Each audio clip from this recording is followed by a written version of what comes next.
साथियों, 28 फरवरी दीना भाजना जी का जन्मदिन था। उनकी मैं आपको सबको बधाई देता हूं। और मैं 29 फरवरी को अपनी खाबड़े साहब को श्रद्धांजलि अर्पित करता हूं। आर्या साहब, डायस पर उपस्थित मेरे वरिष्ठ साथीगण और हाल में मौजूद मेरे साथियों, खाबड़े साहब के बारे में तो बहुत सा चिंतन का विषय है। और खाबड़े साहब में जो कर्मठता, समर्पण और त्याग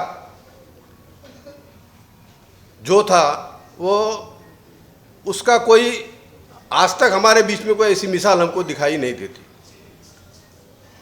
जैसे गेहलोत साहब ने कहा कि कुछ लोगों ने हो सकता है, कुछ साथियों ने उनका मिसयूज भी किया, ये ऐसा है भी। और उसी का परिणाम भी है कि उनका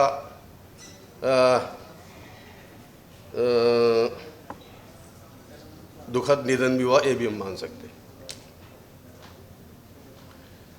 मैं खाबड़े साहब से, क्योंकि मध्य प्रदेश का हूँ और वो मूवमेंट पूरे राष्ट्र में करते थे, तो मध्य प्रदेश भी उसका एक हिस्सा था।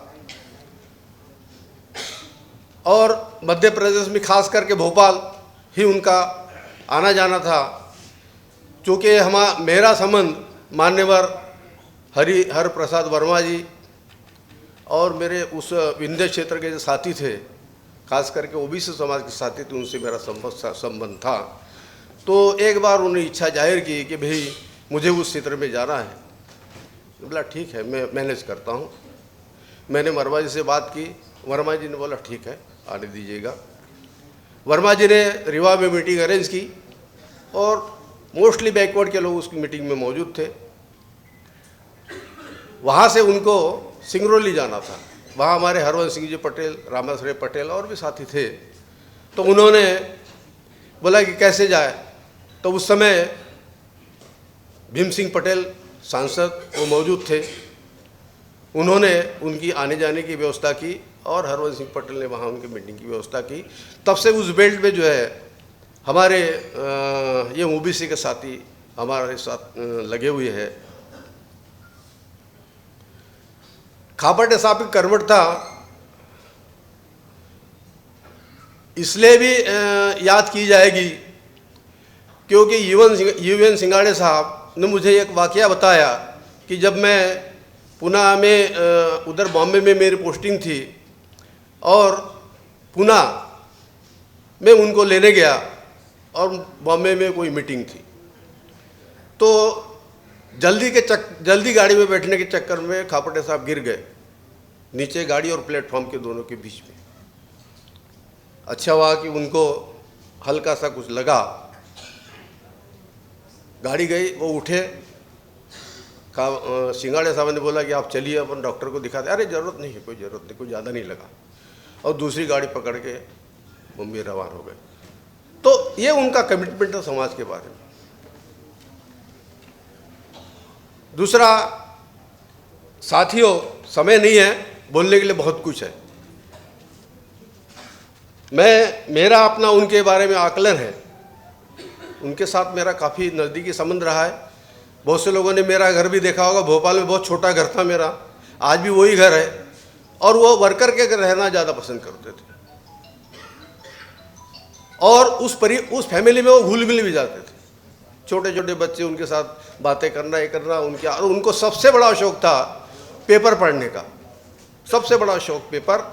और जहाँ कहीं उनको पुरानी किताबों की दुकान मिल जाए, सेल मिल जाए, तो उसमें ज़रूर देखते थे कि कोई काम की चीज़ मुझे इसमें से मिल सकती है। तो वो, और उनको मिलती थी क्योंकि वो रिसर्च टाइप के स्कॉलर थे। वो ढूंढ लेते थे अपने काम की चीज़। मैं इतना ही कहूँगा खाबड़े साहब जी के बारे में, वो क्रिटिकल एनालिसिस्ट है, critical analyst of social Indian history and brahminical systems. इसके ऊपर उनका काफ़ी कमांड था। और मैं ये मानता हूँ कि खाबड़े साहब की विचारधारा, उनका कार्य, ये मूल निवासी समाज की धरोहर होना चाहिए। एक वाकया उन्होंने बताया, जब चर्चा में बात आई तो शिवाजी के बारे में लोग हमेशा शिवाजी को गो प्रतिपालक, ब्राह्मण प्रतिपालक ये सोच थी, मगर उन्होंने कहा कि जब भीम शक्ति और शिव शक्ति का भीम और शिव की अंबेडकर जयंती मनाई गई और वो उनको वहाँ एज ए स्पीकर बुलाए, और कोई संजय पवार है, विजय पवार, कोई तो भी मराठा समाज के सेक्रेटरी थे, तो उन्होंने वो बता रहे थे कि जब वो डायस पे आए तो लोग, मराठा समाज के लोग टूट पड़े, उसके मतलब इर्द गिर्द सब और ऐसे दूर से ये करते थे। जब मैंने उनको गो प्रतिपालक, ब्राह्मण प्रतिपालक और प्रजा पालक की डेफिनेशन समझाई तो उन्होंने ये कहा कि ये आज तक खापटे साहब मुझे किसी ने नहीं समझाया, और ये मुझे पहले कोई समझाया होता तो शायद मैं इस मराठा समाज और बहुजन समाज के लिए कुछ कर सकता था। आइंदा मैं इस काम में लगूंगा। मैं 5 मिनट में जितना बोल सकते थे वही बोल सकता हूँ, और मैं अनुशासित कार्य करता हूँ, इसलिए मुझे ज़्यादा समय की आवश्यकता नहीं। ये कहते हुए मैं अपने 2 शब्दों को विराम देता हूँ। सबका जय भीम, जय मौलासी, जय भारत।